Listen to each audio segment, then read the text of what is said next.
10 ideas that will blow your mind about the origins of humanity. And the first question that I learned, and as I've started digging down this rabbit hole about 5 years ago, which led me to you, was that human civilizations were told roughly they started recorded human history, and correct me on my numbers, around 6,000 years ago. But we're basically told that the original humans were only, I think, is it 20,000 years old, roughly? Is that correct? Am I right about that, or are my numbers off? Well, it depends on if you're talking about how they talk about like the pre-Homo sapiens sapien, like getting into Denisovans and a Neanderthal. That's where the disconnect comes in, where we're looking at this. We're like, okay, well, what are we? Are we just one of these pre-hominid Neanderthal Denisovans, or is there a lot more to the story? And that's where that timeline. What we're really talking about here is not when pre-humans ever started and existed on the planet, but when did civilization begin? And when did we go from being hunter-gatherers to something that's much more sophisticated? And that story is actually recorded in ancient tablets and texts around the world and in stories, and it's not anything like we're told in books. It's completely different, and there's a reason why that is the way it is. And I don't know if you want me to just keep going or you had a follow-up on that. No, I don't have a follow-up. So that first question is how old, based upon your research and your science and your data, is human civilizations? And sort of, if you may, kind of tell us where it all began from your perspective. Sure. And I would like to know as well, sorry, as we load you with questions, the reason why we're told a different story. Yeah, it's quite an interesting history of how this all got started. Basically, the beginnings of all of this was, I guess you could say, a certain group of intellectuals, part of certain secret societies. And esoteric secret societies go back thousands and thousands of years.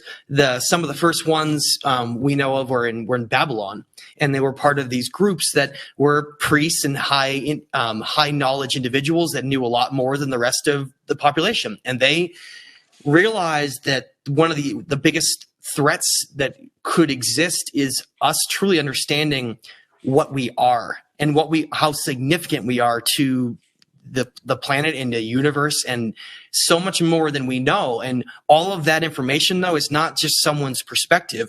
It's been recorded in ancient text for thousands and thousands of years earlier than we even have or is admitted in school on when civilizations were sophisticated. Basically, what we need to do is have an understanding of science and geology and climate for, like we were taught. Like, don't just reject all of it. Like, have a basis for some of those things, but then be open-minded to say, well, maybe this thing isn't quite right, and maybe this isn't quite right, and we need to rethink about how these pieces fit in. And I just want to give a brief example of that before I talk about where civilization started. In school, I remember being very almost depressed with the idea that we're just this advanced ape that somehow through Darwinism rose up through survival of the fittest, and here we are just sort of conquering our world, and that consciousness was being derived from the brain. And that's really what school teaches us. Now, the thing to mention about school is that the entire education system in the United States was developed by the Rockefeller Institution. Now, there's a curriculum that was basically developed where this is how you have to talk about biology, you have to talk about history, you have to talk about all these things have to be in this laid out format. And if the teacher was to be like, well, wait a minute, I don't know if I really fully agree with that. And if they were to try to not teach that same version, they would lose their license. They would not be able to teach. And so what you have is really and I know there's some amazing teachers that are out there that sort of push the limits a little bit and get people to critically think a bit. I know that does exist, but it's not the norm. Typically, you have a teacher that's just spouting off this regurgitated information that's the same as every other teacher. And that's why people have that curriculum is so well established. Well, that curriculum was very carefully decided. Okay. And that's the biggest point that needs to be understood here is that if you have a system of a society where people are doing all the various jobs that we're doing and we're living this various life, we have to have a perspective that goes from, well, what are we? What is consciousness? What is our significance here? And that plays into the entire scheme of how we view reality. And it plays into our understanding, well, okay, if we're just superior to to all the animal kingdom, and we've gotten here just by being like super smart. And some people think like, eating a bunch of magic mushrooms and all of a sudden like some apes thought up of new things.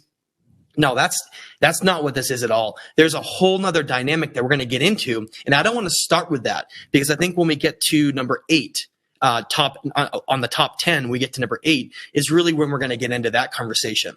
Because what the problem is, if you throw too much information at someone in an unorganized fashion, they're going to reject the message. And so what we need to do is we got to layer this on top of each other with evidence-driven content to understand, well, what is this great story?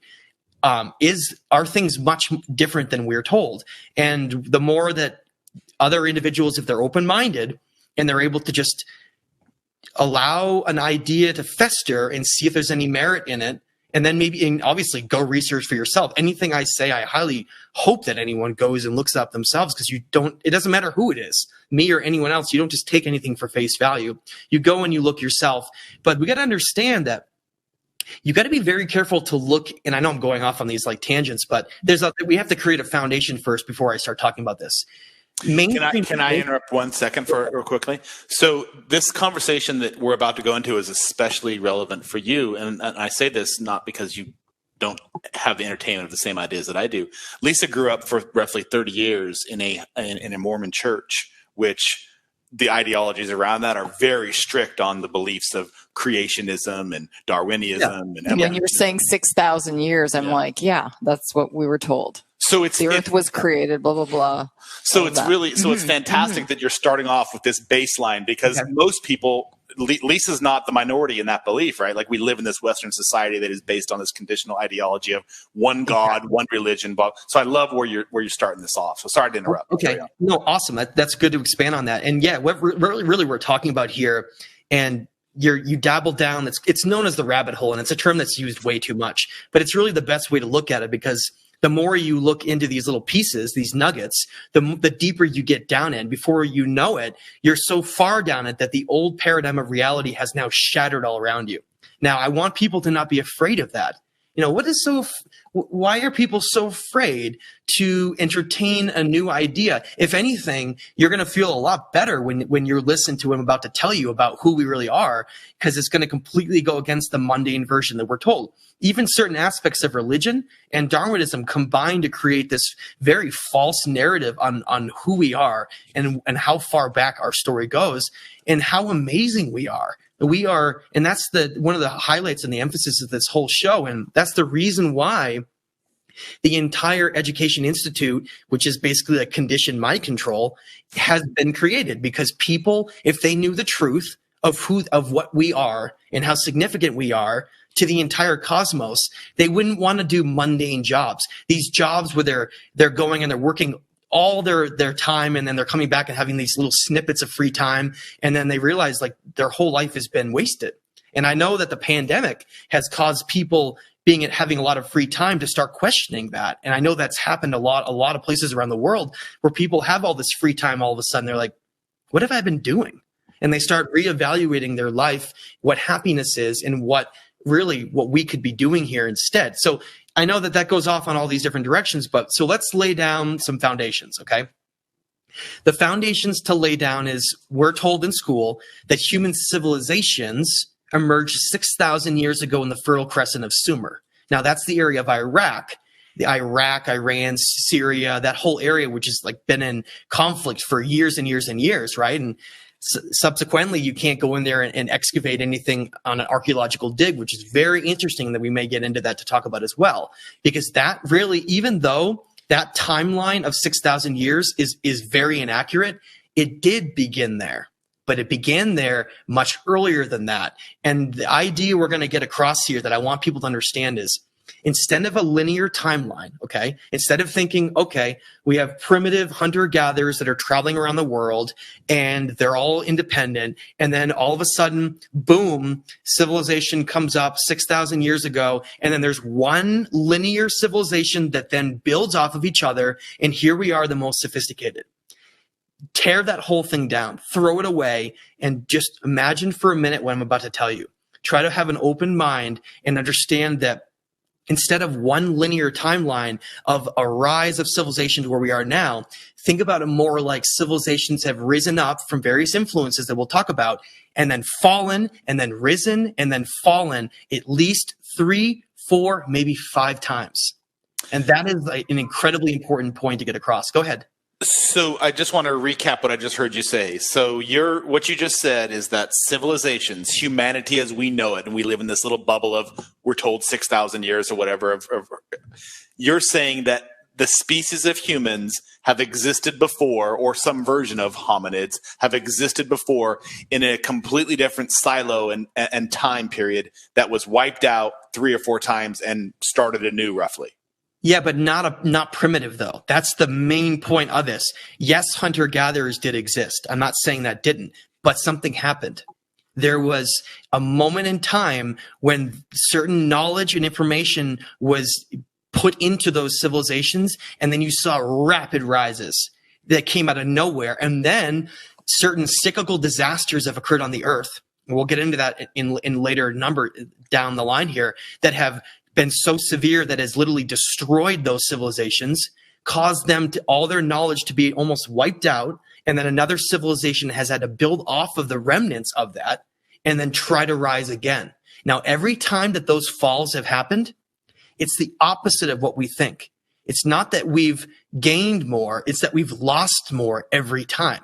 Now, I'm not saying other civilizations were on the technological level with fast computers and cell phones and cars like we are now. We're talking about sophistication and knowledge on a completely different level, okay? And that was a perfect example. Why don't you go ahead and bring that up?